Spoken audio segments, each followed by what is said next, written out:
Hey, Corpse Club listeners, this is Brian Christopher. Before we get started with this week's show, I did just want to bring up the awful elephant in the room.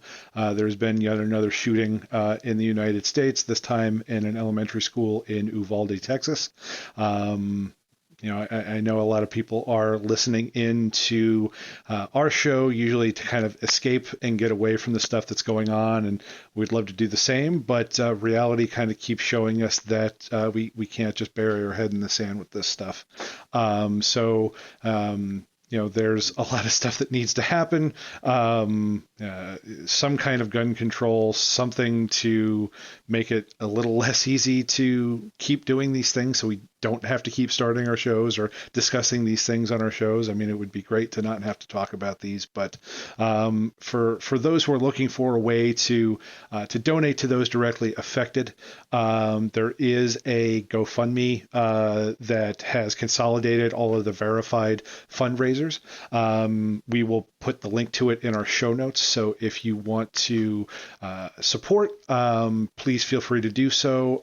Also, if you do support and you send us some kind of verification that you donated within the next 30 days, you can send that to either post it on Twitter, tag us at Daily Dead News or at Corpse Club, or you can email it to us at contact@corpseclub.com. We will give you a free membership for Corpse Club. So please do what you can on that. But that being said, let's get into the episode proper. So welcome. This is Brian Christopher, one of your co-hosts, and joined this week by Mr. Derek Anderson. How you doing, Derek?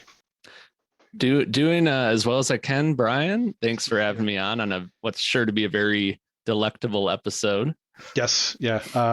Obviously, not the cheeriest start we could have to it, but, hopefully we'll be able to give a little bit of a distraction from all the not so fun stuff going on out there right now. So, we're going into Memorial Day weekend, which means there's going to be a lot of barbecues. And I don't know about you, Derek, but my favorite thing to put on a barbecue menu is human flesh. Yeah, I mean, it's such a crowd pleaser, so it's a good protein blast, and although friendly, all that good stuff. Yeah, it's an acquired taste, right? Yeah, it's but yeah, hopefully it's not on everyone's menu, but it's barbecue sauce can be put on a lot of things, is what we've learned. We're going to be focusing on Cannibal films this week. We're actually going to do a little bit of programming for we're each going to introduce you to a program for our own curated Cannibal movie marathon. So next time you're getting some friends together, and or if you're so lucky as to have access to your own personal drive-in that you want to program, maybe some of these movies are ones that you can bring to the occasion. So before we get started, I do want to ask you, Derek, have you, sir, ever eaten human flesh?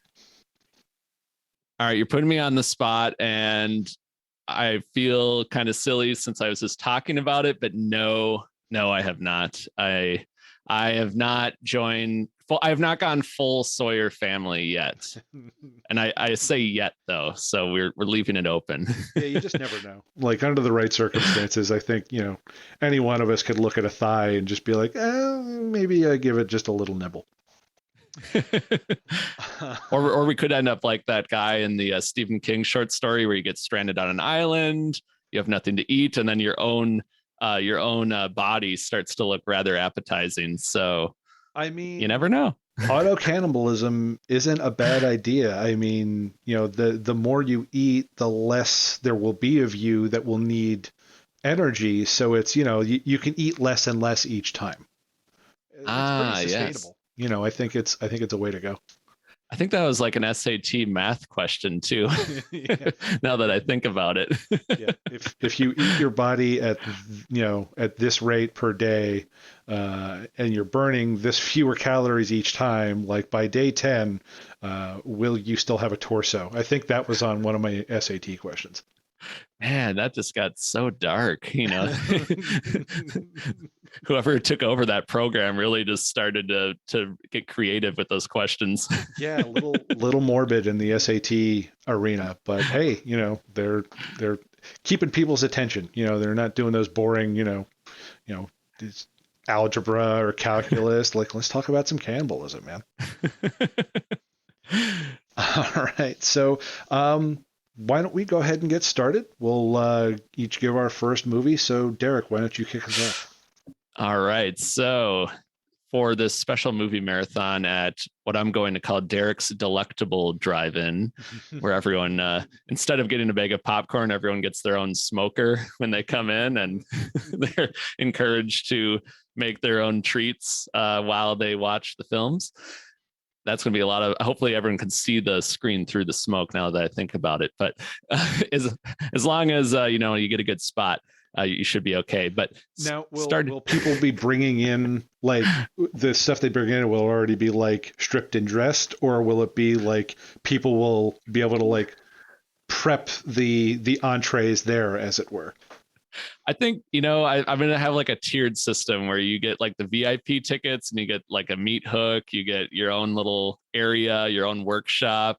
Gotcha. And then you have like the cheap seats are more like, everything's got to be pre-prepped, and you're going to get like, your basic little Coleman grill / smoker to do what you will with it. But we can accommodate all sorts of different stages of the process, because it's going to be a 5-movie marathon, so we're going to have a little time on our hands, in it for the long haul. So yeah, and it's going to all start with the movie Parents from the late 80s. I want to start off with something a little bit lighter in tone. And this movie, for those unfamiliar, is kind of a parody, a critique of 50s suburbia. You have these parents played by Randy Quaid and Mary Beth Hurt. And, this is kind of Randy Quaid back in the Cousin Eddie days. I know he's definitely not done some of the most likable things in recent years, but this is back, when it was really good comedic Randy Quaid, where I always thought of like Christmas Vacation, and I really like this role for him too, where he's basically playing this dad in the 50s, and him and Mary Beth Hurt, they seem to have this appetite for human flesh, and their son, who's in elementary school, is starting to realize that mom and dad might not be as wholesome as originally thought, especially for that like suburbia 50s time era. And so this one, I think, is a good way to start off the sampler platter. It's got some of that dark comedy, but it's also a little bit lighter, and it's a good way to kind of ease into a subgenre of cannibalism, which can be very extreme at times. Gotcha. It's also very interesting for like all of the nutty characters that Randy Quaid has played in his time.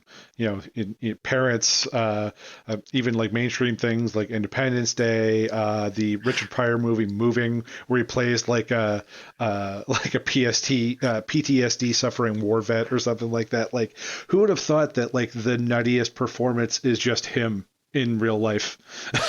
Or I know it's. It makes you wonder if it was method acting all along. Like, did it just go overboard at some point? And then just the whole like, wow, that's, Dennis Quaid's brother. And so you kind of see like two very different acting styles there. And then of course, yeah, what's happened more recently. But I think he really plays this kind of psychotic character well, though, especially back then, when you look at like Christmas Vacation and you see Uncle or Cousin Eddie, and it feels like he could easily be in a horror movie. Like if you just like for all we know, he was a serial killer. We really don't know. And it's just that type of character, but then it's almost like a little more restrained and a little more, I kind of almost compare it to like Jack Nicholson as Jack Torrance in The Shining, where you kind of tell right off the bat, like this guy's he's kind of psychotic. He's probably going to murder everybody. And they don't really try to hide that at all right away. So it's just kind of like this cold, creepy character that just gets even creepier as the movie goes on. And then seeing how he interacts with his son is just really, there's a lot of creepy dynamics at play there, where it's almost like he's trying to groom the next generation of cannibalism. But then you're also kind of like, is he actually gonna like kill him too? Like there's just a lot of layers there to sink your teeth into. Nothing is safe in this movie. Right, exactly. That's a good opener. I like it. I am taking a little bit of a different approach for my opener. I'm coming out swinging. Now, I'm sure a lot of people know I'm a huge fan of the Texas Chainsaw Massacre. I will say up front, I'm not doing the original in this one. You might see another entry come up later. But since we're not doing the original Texas Chainsaw Massacre, I kind of wanted to do something with Texas Chainsaw Massacre flavor, but maybe with a little French flavor added in. So we're going to do Frontiers from Xavier Gens. This is from 2007. It was part of the infamous new French extremity wave that came out around the time. I will say I am someone who can't really hang with the worst that the new French extremity has to offer. Martyrs, seen it once. I will never see that movie again. I recognize that, what it has to offer, and I recognize some people love it. I don't think it's a bad movie, but I just can't. It's too punishing. And a lot of movies, like they get close to that for me. There's something about Frontiers, though, that still has all of the kind of brutality of the new French extremity, but there's something, I don't know. I think it's because it's more thriller.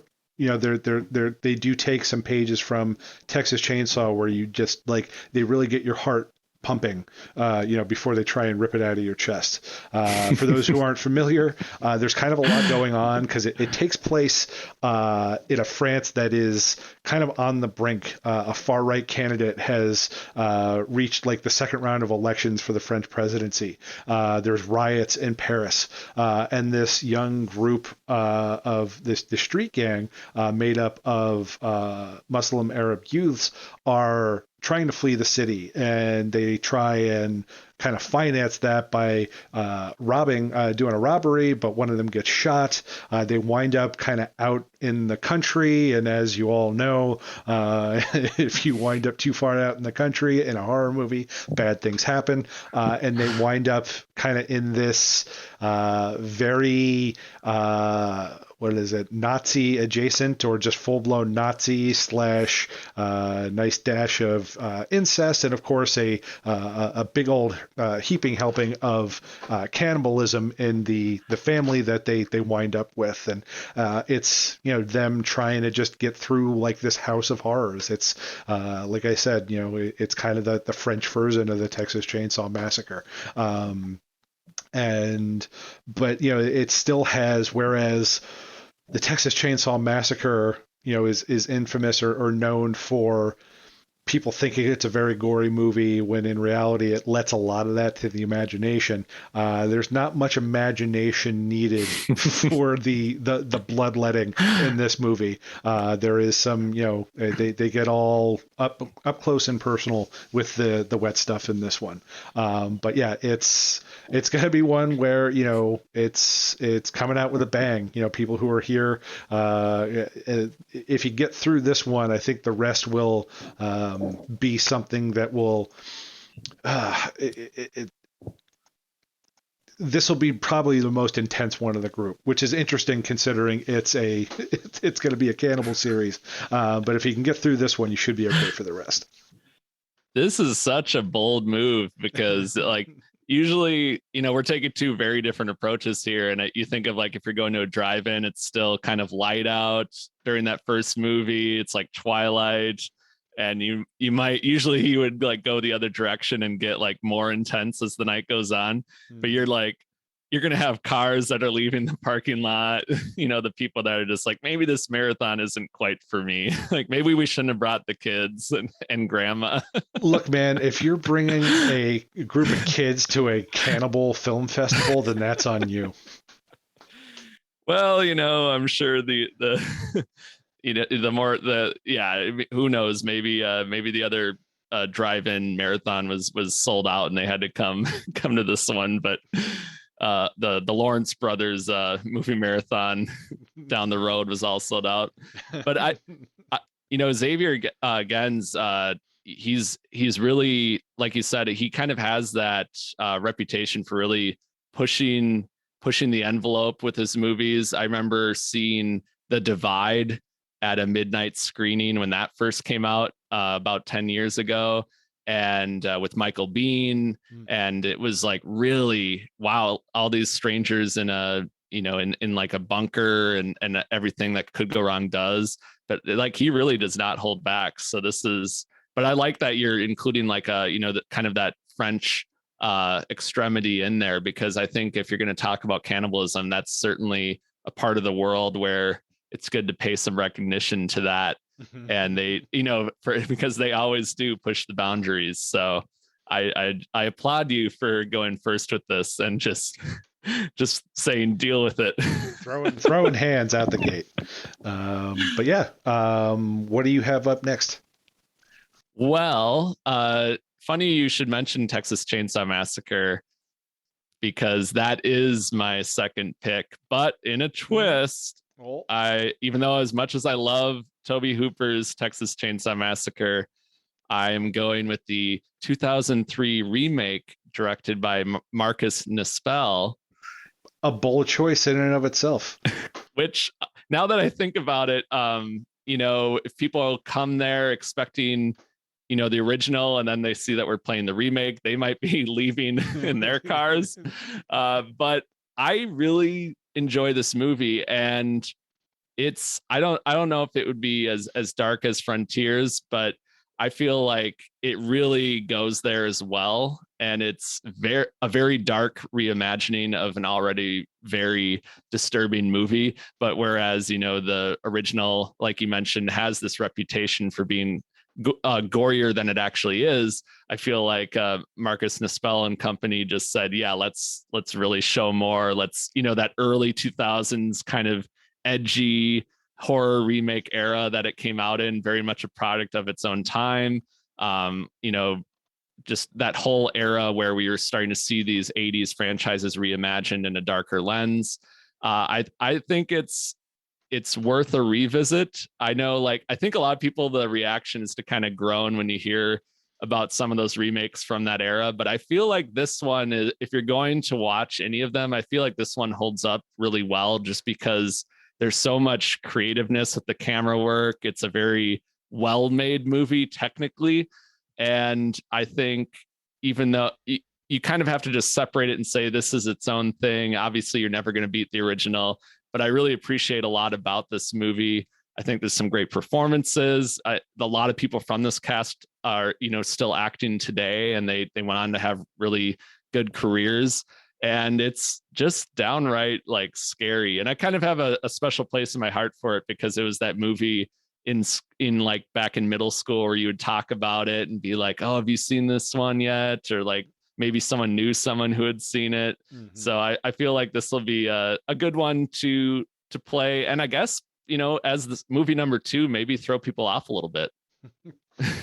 Yeah. You start with like, oh yeah, this first one, Parrots. It's playful, it's dark, but it's kind of comedic, and then give them that left hook of the Texas Chainsaw remake. I do like the Texas Chainsaw Massacre remake. It's like you said, you're never gonna duplicate the first one, and I don't think they necessarily did. I think they took the bones of kind of the narrative structure and just turned it into something that was going to be more in line with sensibilities in the early 2000s.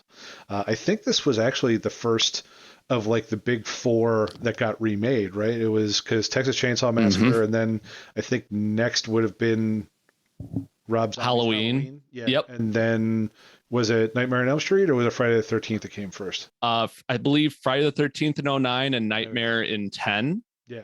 So yeah, we saw, wow, amazing that in that decade. Which also means that like this came out first by a pretty good margin. You know, you don't see the rest of it Mm-hmm. until the end of the decade. So, yeah, I think this some people probably look at this as either, you know, it's fun for what it is, but I think there's probably also that like I feel like this was the tipping point for like the hash of remakes that we started getting in the 2000s. So I know some people will kind of look down on this movie as being the start of that, but I enjoy it. It's brutal as hell. Like it's Yeah. you know, whereas a lot of horror movies kind of give you like the build up and then like that quick bang of a gag, this is one that lingers. You know, you got people Mm-hmm. like getting their legs cut off and then salt rubbed into the wound. You know, Oh, that whole scene where Jessica Biel's character is trying to get the one guy off the hook and he just yep. keeps slamming back down onto him. It's just like you're kind of gritting your teeth throughout most of it. Also interesting to me that in they got John Larroquette to do the narration in like 3 generations of these things now. So he did the original in the 70s. He did this one in 2003, and then obviously the latest one that came out in 2022. He did the narration for that. I just love that I they keep love getting it. him to come back for it. You know, and at this rate, why don't they just have him narrate the beginning of Halloween Ends? Why not? Just You know, because you know the direction the Halloween franchise is going. Why not just bring in some elements of other movies and just not explain it? You know, just have John Larroquette there and just make no mention of the fact that yeah, this is something pulled from Texas Chainsaw Massacre for some reason. well, he can remind us too that evil dies tonight. In case we forgot. Oh no! All right, so I think we'll move on to my number two, and I'm going to stay in France for this one. It's going to be, I think, not quite as intense, but definitely still some moments of brutality in it. And we're going to do 2016's Raw from Julia Ducournau. Um, she has made something special with this movie. And I will say with the follow up Titan, she's kind of become someone now moving forward who, if she comes out with a movie, I'm seeing it right away because I really like the kind of the deliberate nature and the what she brings to these movies where you know it's not necessarily super fast paced but it's never boring. In this case, in Raw, it is about a young vegetarian named Justine who is starting her first semester at veterinary school, and it gets pretty funky pretty quickly. She kind of gets, as part of a hazing ritual, she gets fed, I believe it's like a piece of rabbit or something like that. Yeah, a rabbit kidney.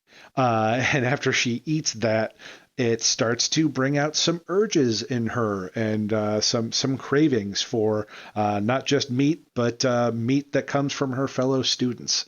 And at the same time, you're kind of seeing this contentious relationship with her sister, Justine.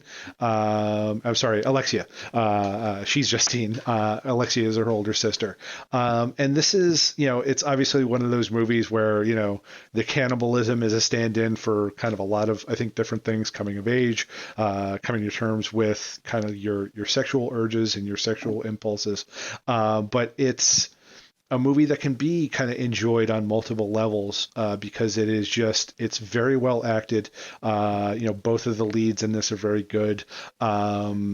It is, you know, it's a little bit more deliberate in terms of its pacing, but there is some like really gnarly practical effects that come up for those, you know, the waxing scene and how that ends up.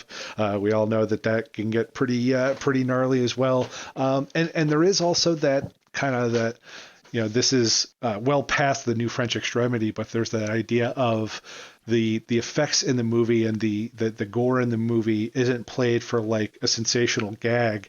They're going for realism, and they're going for like really making you kind of squirm in your seat when you think about like how what this looks like in real life. This isn't a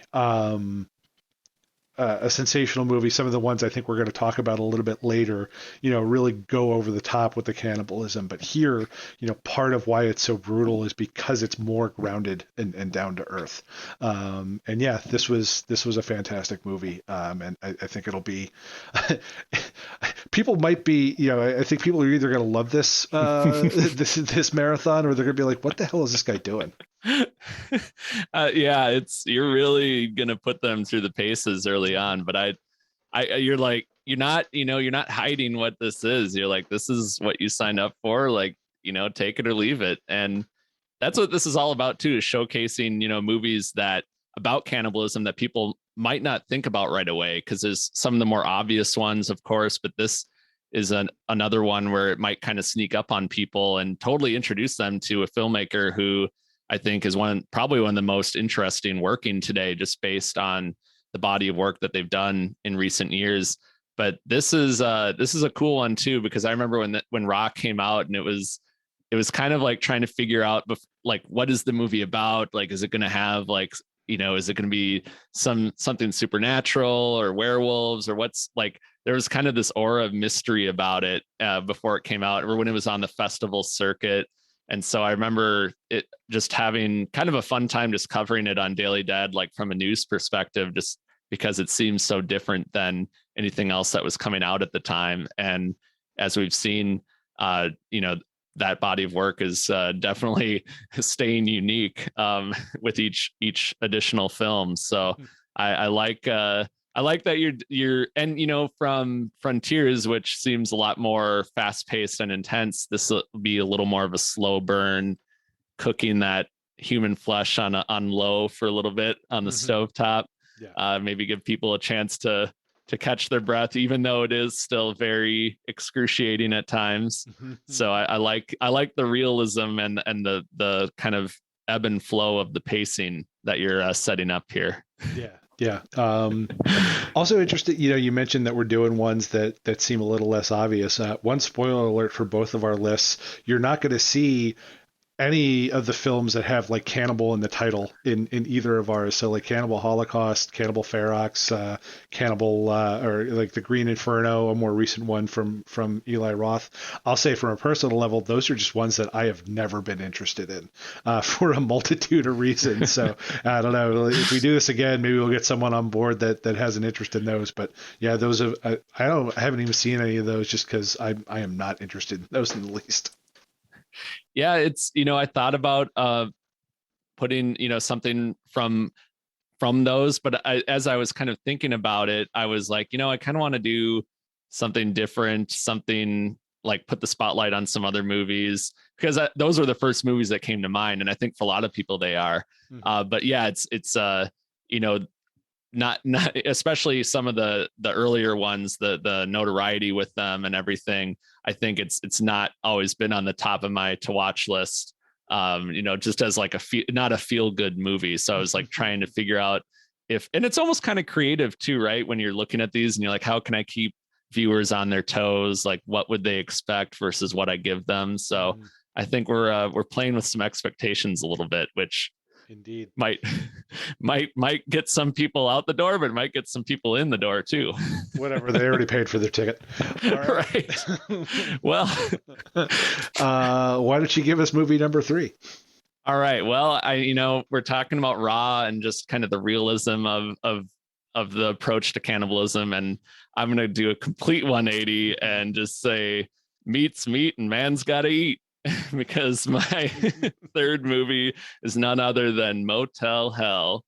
Very which nice. I mean, especially going from Texas Chainsaw remake, we're gonna have some fun again. I'm kind of going back to some of the playfulness of Parents, but this one is like even more cheeky and just I think perfect to watch with an audience at a drive-in or in a movie theater. If you're unfamiliar, it follows a brother and sister played by Rory Calhoun and Nancy Parsons, and I really enjoyed as like 80s comedy fan. I mean, Nancy in the Porky's movies is so iconic, so I love seeing her kind of get Val Bricker. Exactly. I mean, it's like if she were in a horror film. So it's really cool that she got to bring a lot of that great comedy that she has into a horror movie. But they're running this motel. And he also is famous for Farmer Vincent's smoked meats and the fritters and everything. So, but the Takes all catch, of kinds of course, fritters to make Farmer Vincent's fritters. see how great this would be with an audience, because you can, it's like a sing along where you all can say these lines together. So their secret ingredient, of course, is human flesh, which they get through all manner of traps that they leave on the road that gets people either in accidents or gets them to pull over. And the really interesting thing watching this movie is just how in depth the director Kevin Connor goes, and the writing team goes into showing the whole process of how the people are farmed for their meat. Like there's no, it would have been really easy for them to just cut away and say like, well, they go to the slaughterhouse and they kill them. But like Farmer Vincent has such a conscience that he in a weird way, like wants to make it as painless as possible for his victims. And he like uses hypnotism. They still cut their vocal cords of these people before they plant them in the ground, but they like put a band-aid on their throats. Like there's this really kind of interesting dynamic going on there with Farmer Vincent and his sister on how they treat their victims. And they take like such happy pride in their work, and they truly do feel like they are solving one of the world's problems and like providing food. And it's just really interesting, like how happy it makes them. And you're kind of almost are like, they take such pride in their work, but yet what they're doing is so wrong. It's just such an interesting juxtaposition. And it's very, very kind of fun to watch the comedy of that play out as well as the horror. Yeah, this is one, like when I first saw it, I think I came into it with wrong expectations. I don't know why I did with a movie called Motel Hell, but I didn't I didn't realize that like part of the satire and kind of part of the comedy is that everyone in this movie is kind of awful. Like even the people who are like the quote unquote protagonists, like the deputy brother, like is a creep, and like like nobody's really a great person in this. But I think, in hindsight, that's part of all of it. And you had mentioned Nancy Parsons. I do like how, for those who just know her from the Porky's movies, like this is such a different flavor that she's bringing to it and a different energy. And she's great in it. She's I love her in anything I've seen her in, and she's great in this too. She's just so over the top. I also appreciate the fact that like, this is like, statewide renowned, meat. But when you see it, like it's basically like, it's smoked meat. It's like jerky or a Slim Jim. Like exactly. even without knowing what's in it, it's like it doesn't look all that appetizing. No. Sorry, go ahead. Yeah, it's very he almost seems to, like Farmer Vincent seems to be like an iconic figure, and yet it's such a small operation, and it doesn't seem like he would have that reputation, but there he is, but he does also kind of take a lot of people off the road and in a lot of very different ways. And it's interesting too, like it's such the writing is very creative, where like no two traps are the same. It's not always just a chain across the road or something like that. It's like fake cows that are in the road and a gas mask, or like they're pretending to be into bondage and stuff like that. Like there's this, they find so many different ways to like incapacitate people. It's very interesting how they go about that. But you're right, it's not like there's really anybody to root for in this movie necessarily. But it's never like boring though. So and quite a good chainsaw fight at the end too. I mean, it's with Farmer Vincent kind of maniacally laughing throughout the entire thing. It watching that chainsaw fight, it kind of felt like facing a final boss in a video game, where it's just like it just keeps going and going, and Yeah. and you have to like just keep holding your own, and eventually you might win. Yeah, yeah, no, I can definitely see that being like a final boss. You know, you get into the butcher shop and it's like, okay, what horrible thing's going to come out? And sure enough, a pig-headed chainsaw wielding maniac comes after you. Right. Uh, Yeah. It, nothing, not everything makes sense, but there it is, and it's memorable. So and another fun Easter egg for any, Cheers fans out there, John Ratzenberger, Cliff Clavin actually plays one of the unfortunate band members who wind up as some of their livestock, we'll say. So yeah, keep an eye on it. It was kind of one of those things I remember watching and I'm like, that looks like Cliff, and I looked it up. Sure enough, it's John Ratzenberger. So yeah, good pick, very good pick. So I will go into mine next. So, in my first movie, I demanded a lot of your energy, and the second one, I'm kind of demanding a lot of your attention. So this one, we're just gonna kind of like sit back and go for the ride, and we are gonna join the Sawyer family, but we're not going to be doing the original. We are going to be doing the Texas Chainsaw Massacre Part Two. And this one's for Mr. Patrick Bromley, who, as we know, loves this movie. Yeah, I figured at this point, because I've already had, enough of the more intense, serious stuff. If we're going to do a Texas Chainsaw, let's bring in the fun one. And this one is so much fun.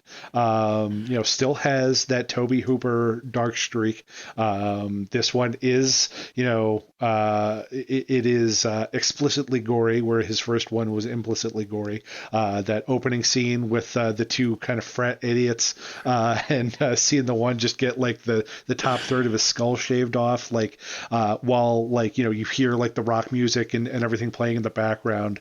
I appreciate that Hooper gives you these same characters, and this is definitely something that is connected to the first one, but this is a very different flavor. And he leans into, because he himself says that the first one is also supposed to really be at its heart a dark comedy. And this one, I think, just kind of, similar to going from Evil Dead to Evil Dead 2, this one is playing up more on the comedy elements while still having a nice dark streak. Of course, we get Bill Moseley coming in, taking over for Chop Top. I guess one of the things I've actually never been sure about, and I'd like to get your input on this, Derek, is Chop Top the hitchhiker from the first one, and he has the metal plate because he got hit by the truck, or is this a different character? that is How a did really you good always interpret question. that? I kind of see them as the same, like, because if they're, it lines up in so many ways, like you mentioned with the injury, and they're about the same like build. They're both kind of lean, and I feel like it would make sense in the timeline of the two films, but I know there's many ways that could go too, and it could just be an entirely different person if you wanted to interpret it that way. But I feel like it's another like through line where you kind of you can at least you can at least infer that that's the case. And I'm looking it up. I mean, according to Wikipedia, it might be two separate people, but for all intents and purposes, like he's filling that same role. He's kind of Exactly, yeah. the lanky, weird one who's there Yep. to disturb you The before one Leatherface comes in and murders you. yeah, the one who talks a little bit more, kind of the voice of the family in some ways, and is very much almost like if you were to like, if it was Hooper kind of rebooting Texas Chainsaw, that was the role that he was filling for that. And yeah, Moseley just knocked it out of the park. I mean, especially for like his first major role, that is so iconic, and it just gets better with age. Absolutely, absolutely, yeah. And for those who maybe haven't seen it, part two kind of takes up where a period of time after the first one, the surviving members of the family, I believe, have shifted from barbecue to chili. as their kind of meat of choice, and are getting statewide acclaim for and statewide awards for their product. And of course, they are still using human flesh to do that. And in this case, the person caught in the middle of it is Stretch, played by the great Caroline Williams. And she adds a really good energy that gets added. And of course, there is Dennis Hopper bringing in every single kind of energy as Lieutenant Lefty Enright, who's on a revenge mission, hitting a bad brain cell. Was he Franklin's family? Was he? I believe, yeah, I believe there was. That's the family he was a part of. Yep. So he's out for revenge, and that revenge is gonna get crazier by every minute that he spends on screen. So yeah, this movie is very much if the first one is intense with maybe dashes of comedy. This one is something that is at this point in the marathon, this is your opportunity to just kind of like take a breath and watch one that you can just enjoy and not have to worry so much about like if it's going to like hurt your soul, like in Frontiers, or maybe kind of stick in your brain like Raw might. This one is just kind of one to sit back and be enjoyed.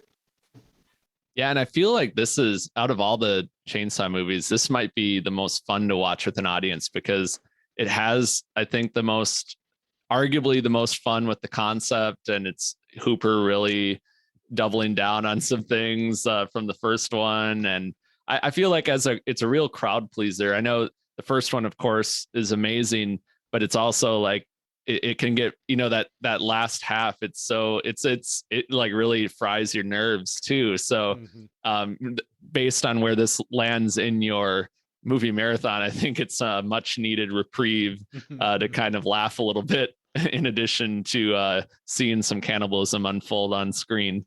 Yeah, I feel like doing the first one, given what I've started off with, would just be a little bit too much, a little too punishing for the crowd. So give them something that's a little bit more easy to swallow, as it were. Ooh, I see what you did there. So we're up to movie number 4 for you. What do you got for us? Okay, so we are going from the campiness of Motel Hell, and we're actually going to go into the 2010s for my next pick, and that is Anna Lily Amirpour's The Bad Batch. Interesting. Yes, this is one where it didn't really immediately come to mind. I was just kind of trying to think of some deeper cuts to put on the grill here, and of course I was like, oh, The Bad Batch. Yeah, I mean, it's not necessarily the entire movie's about cannibalism, but it's definitely a major component of it. For those unfamiliar, it follows a young woman played by Suki Waterhouse, who is living, it kind of seems like almost a somewhat dystopian near future, where she's been like in some type of prison. She's labeled what society refers to as the Bad Batch, where you get like a tattoo behind your ear and you're deemed like unfit for society, and then you're banished to this like wasteland on the other side of Texas, just somewhere in the desert. And it's the near future, so it's kind of this unnamed wasteland there that she goes, and they basically, like, the sign as she walks past it says good luck. So they're like, we're not responsible for what happens to you beyond this point. And as she soon finds out, she's quickly kidnapped by a group of cannibals who are also happen to be like bodybuilders, most of them. And they are led by a person known as Miami Man, played by Jason Momoa. And she ends up having, and this happens right away, so it's really not a spoiler, but she ends up having one of her arms chopped off, one of her legs chopped off, and eventually gets away from the cannibals. But the rest of the movie is kind of her dealing with the trauma of that experience, and then eventually trying to get some form of revenge, and along the way kind of discovering what her new life will look like. Does she really want to fully embrace that vengeance? And along the way, running into all sorts of characters with a great cast, including Jim Carrey as a hermit character who kind of roams the wasteland. Keanu Reeves as someone known only as the Dream, who has the kind of he's the leader of this place known as Comfort, which is kind of a safe haven in the desert, but also he seems to have somewhat of his own agenda. So yeah, there's just all sorts of really out there characters in this movie, and kind of like Motel Hell. There's what Amirpour does so well is in writing the script, in addition to directing, there's really no character who's like completely good. Like everyone kind of makes decisions that are bad at times. Like I guess you could say there's maybe a couple characters that would fit a little more of a protagonist, but really there's a lot of characters making kind of messy decisions and kind of dealing with the aftermath of that. So it's a very kind of at times dark movie, but also uh kind of weirdly uplifting at times, but very much a darker movie throughout. So I kind of wanted to put this as movie number 4, just to kind of bring people down from the campiness of Motel Hell and kind of and embrace kind of the psychedelic elements of it, which might play better later at night. Good call. Good call. So yeah, I haven't seen this one. I have seen her first one, a girl walks home alone at night, which I loved. And this one's just kind of been like on my to-do list for a while, just haven't gotten to it. It is like, that is such a wild cast that she got for that. Oh yeah, Momoa, Jim Carrey and Keanu Reeves, bringing you this movie about like, cannibalistic apocalypse wasteland. It sounds like it's like like a Texas flavor of like Escape from New York or something like that. Oh, yes. That's a really good comparison. Yeah, just that very much kind of new form of society, dystopian thing where there's still some form of government, but there's also like new territories where like anything can happen. So it's very much like that. And it's very the approach to cannibalism is very like matter of fact, which kind of makes it all the more horrifying, where it's like this is just another day in the life. They're almost like bored with it at this point in time. So I find it is nothing like glamorized or like over stylized about it. It's just like, we're going to chop your arm off because we need to eat lunch right now. So yeah, they've taken like the moral quandary out of it. At this point, these folks are just like, this is what we got. Like, we've been doing this for a long time, so we kind of don't care anymore. Exactly. Which, that's why I kind of saved this one for a little bit later at night. So hopefully people are a little more open to a little more brutal slice of cannibalism at this point in the marathon, where maybe they left right away when I know Frontiers, that was a bold top choice, and maybe I could have played this first, but I was like easing into the hot tub of cannibalism. Gotcha. Well, I also for my fourth one, I decided to go with, we're getting late in the night. People might be getting a little loopy and might be ready for something a little bit weird. And so I think this one is a really nice flavor of weird. It's a 1999 movie from Antonia Bird, Ravenous, starring Guy Pearce and Robert Carlyle. Pierce plays a lieutenant in the Mexican American War, who we meet basically doing something to save his life by kind of like hiding during this massacre. His platoon kind of gets wiped out, and he saves himself by hiding under a pile of dead bodies. And so in the course of that, he winds up getting blood in his mouth. And they're kind of playing with the the Wendigo story in this movie, in that, by getting that taste of, in this case, human blood, he developed more of a craving for it, but he also kind of starts to get supernatural powers that go with that. He is assigned to an outpost in the Sierra Nevada, where he meets a man named FW, and I think it's Calhoun or Colquhoun, played by Robert Carlyle. Kind of one of those, guys. He's coming out of the woods, saying he's like the last survivor of this kind of this brutal encounter. And I'll you find this out probably in the trailer, much less early on in the movie. He is the perpetrator of the brutality. He is someone else who has also come across that taste for human flesh, but he is much more embracing of it than Guy Pearce's character is. And it's kind of seeing this clash of wills between Guy Pearce and Robert Carlyle throughout the course of this movie. And it's a weird movie. Like, it's a weird little Western cannibal movie, but it's really good. It's also got like a bunch of really good character actors in it. Jeremy Davies is in it.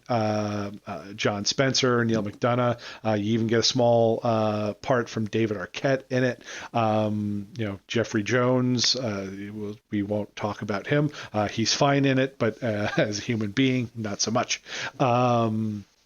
This is I really like just kind of the overall tone of this movie. I really love the soundtrack. I kind of love the different layers to this contentious relationship between Guy Pearce and Robert Carlyle, because it's kind of like that, they're kind of tangling antlers, but they're also in some ways drawn to each other. There's definitely some kind of like homoerotic undertones to the relationship between the two men. It's a good one. I really like it. And I think a good kind of like I said, a good choice for a crowd that's probably starting to get a little loopy at this point, because it's definitely a loopy movie. Yeah, and it's such a unique setting. I love that it's more of like a historical slice of cannibalism film, where it's, it just shows. I love it's just showing that subgenre in such a drastically different environment than you might originally think of. And I think, and what a cast too. I mean, that's just, I love when you can just get a cast like that in a room together and just kind of let them go. And it's, I think it's really a fascinating kind of backdrop for that. And I feel like Ravenous, is one of those movies that I think word of mouth in recent years, like the last 5 years, I feel like a lot more people have tuned into it. Mm-hmm. And it was kind of forgotten, but now it's really like more people are appreciating it and discovering it. And I think that's the kind of movie where it's perfect for a drive-in marathon, because you're going to introduce a whole nother group of people to a movie that they maybe never would have heard of otherwise, even if they are a fan of a lot of these actors, because it's just one of those that kind of slipped through the cracks. Mm-hmm. Mm-hmm. For one reason or another. And kind of one of those movies where, Antonia Bird actually wasn't even the first director on board. The first director, it didn't work out, or wasn't working out. And if I remember correctly, Robert Carlyle, who was, I think, also a producer, fought pretty hard to get Antonia Bird set up as the director. So it's kind of one of those things where, unfortunately, she passed away at a fairly young age. I think like at her late 50s, in like 2013, something like that. So this is kind of one of those, like, she'd done a few other things, but this will probably be the one that she most gets remembered for. And I hope this is one that stands the test of time, because it is a worthwhile movie, and it is one that kind of should be able to should be in the archives, in terms of like, horror history, because it's a really good representation of kind of like the cannibal subgenre. Yeah, and I love too that we're getting a 90s horror movie in there as well. Just it was such the genre was all over the place in the 90s, but I think you got some really good gems. There are some really unique voices and stories that were a little more experimental. So I love that you included this one, because definitely not maybe one of the first ones that people would think of, but I think they'll be happy that you put it on there. Well, thank you, sir. Yeah, hopefully, hope people like it. Um, the imaginary audience at the the marathon I'm not actually doing. Uh, I don't know. At this point, it feels real. I feel like I feel like we need to make this happen. yeah, if we put out a good enough vibe, maybe someone will catch on.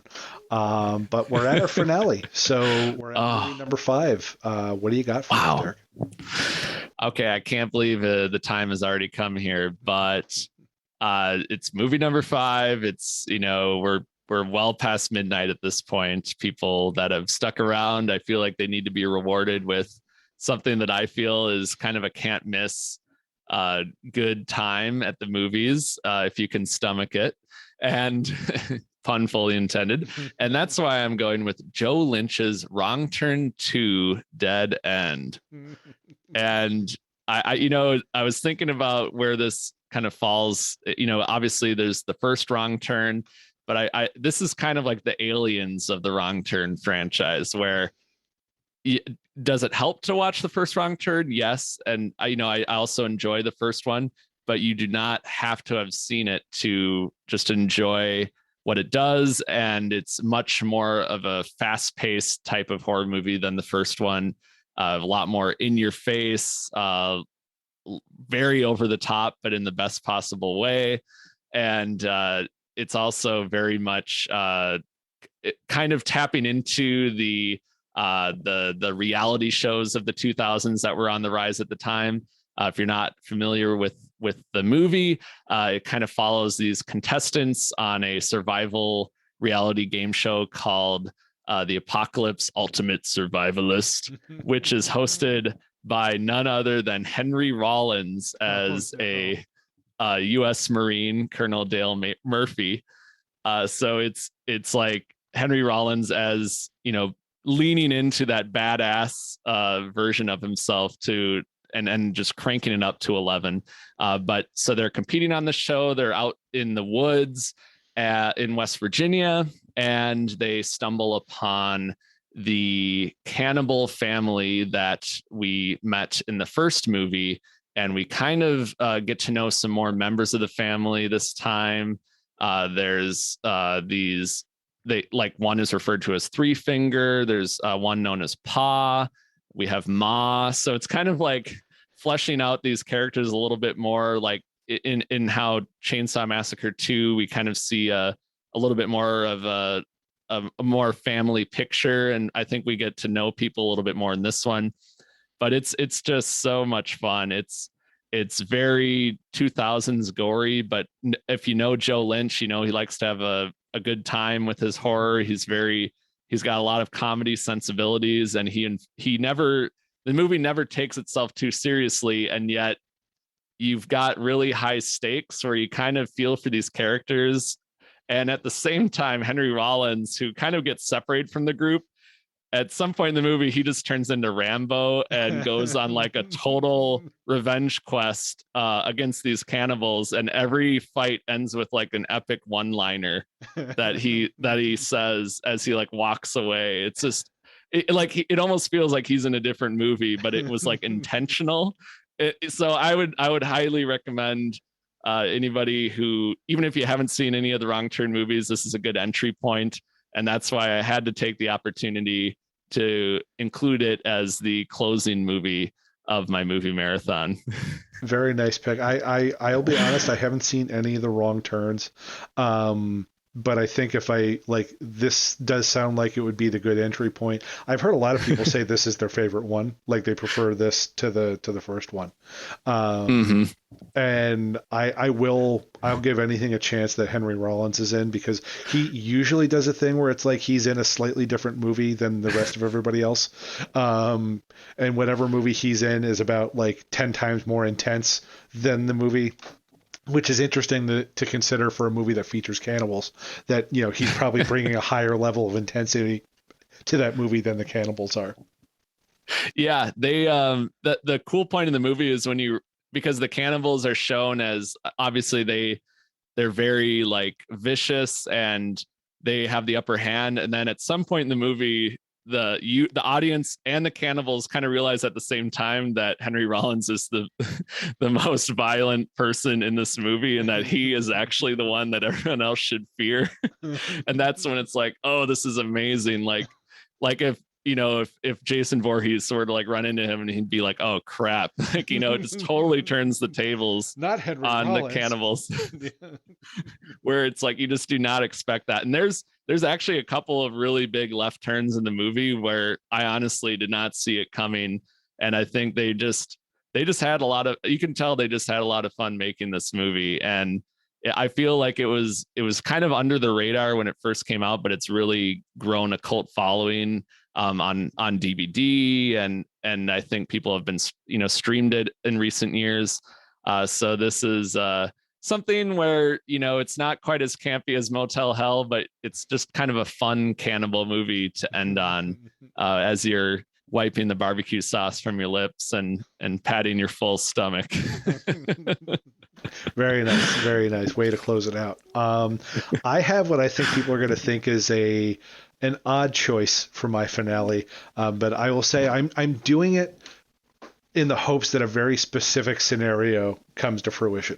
So I am going with the Ridley Scott directed sequel to Silence of the Lambs, 2001's Hannibal. Ideally, if you want to go with the better product, I would do Hannibal the TV show, but I kind of can't do 3 seasons of television as part of a drive-in marathon. The movie Hannibal, I think, kind of got some mixed reviews. It has an odd kind of tone as a follow-up to Silence of the Lambs. There's this whole kind of like, Anthony Hopkins just has like a solid third of the movie where he's on this weird Italy adventure. We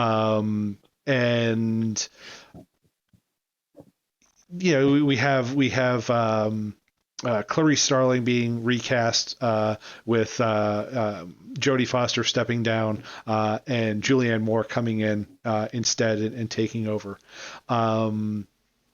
But really, the reason that I want to do this is that I'm hoping that over the course of this marathon, so let's say it starts at let's say 7, 8 o'clock. And let's say each one of these movies, even if they're at like an hour and 30 minutes, we're talking at this point, we're 3, 4, probably 6 hours in. So we're well past midnight at this point. So I'm sure some people are trying to hang in, but are falling asleep. And what I want to happen is I want someone to fall asleep, maybe either at the beginning of this, or I think it would be even better if they're falling asleep, maybe towards the end of Ravenous. Hopefully, if they're falling asleep, they've already seen it. But they wake up just in time to see the scene where Anthony Hopkins is removing Ray Liotta's skull and feeding his brain to himself. I'm in it just for that, and I will be at this marathon, and I will be just kind of like lurking in the shadows, just kind of seeing who is watching, just because I feel like that would be such a weird, disorienting sensation, just to wake up and wonder why the hell Ray Liotta is calmly allowing his skull to be removed and have his own brain be fed to him. Yeah, this movie, like it doesn't have, I don't think it's great as a whole, but it's got some memorable scenes in it. There's, everything with Gary Oldman and Mason Verger, in terms of just his kind of delivery of a lot of his lines and his approach. He's chewing all of the scenery. The way he goes out with kind of getting eaten by the boars he was training to eat Hannibal Lecter. This is just it's not a great movie, but definitely some scenes in it that will stick in your head. No pun intended. Yeah, this is an interesting pick. I like it because, especially a lot of people might say, well, why not do the Silence of the Lambs? But, Anthony Hopkins is really only in that movie for like 15 minutes or something like that. I mean, it's such little screen time compared to what we see him in.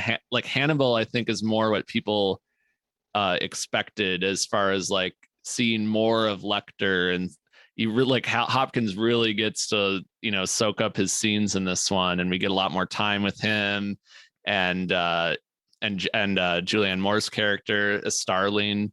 So I feel like, and I know a lot of people, it might get a bad rap because Jodie Foster didn't do this one, but I think Julianne Moore, she stepped in, did a good job of playing Starling, and that's really all you can do. So, and then you have Ridley Scott as well directing this, so it's definitely a unique movie in that it was like this big budget cannibal movie, like mainstream cannibal movie in the early 2000s, and it kind of gets forgotten, but there, like you said, there's, if you can make it through, like, it's a longer movie, but like there's some really good set pieces in there. I think they kind of doubled down on the cannibalism and the horror and everything like that. So I feel like this is another one that people need to revisit and kind of reappreciate and reassess. Mm-hmm. Definitely. And I think probably I would argue more cannibalism than in Silence of the Lambs. He's known as a cannibal in kind of he's infamous in the first one, but here you actually get to see him ply his trade in some Right. interesting ways. I think this is kind of almost a good appetizer. Like if you haven't watched the TV series and you want to kind of get a sense of some of the characters that you'll see in the show, and like the themes, and just the I guess what to expect from Lecter himself. Like this is kind of a good little appetizer before you dig into 3 seasons of the show.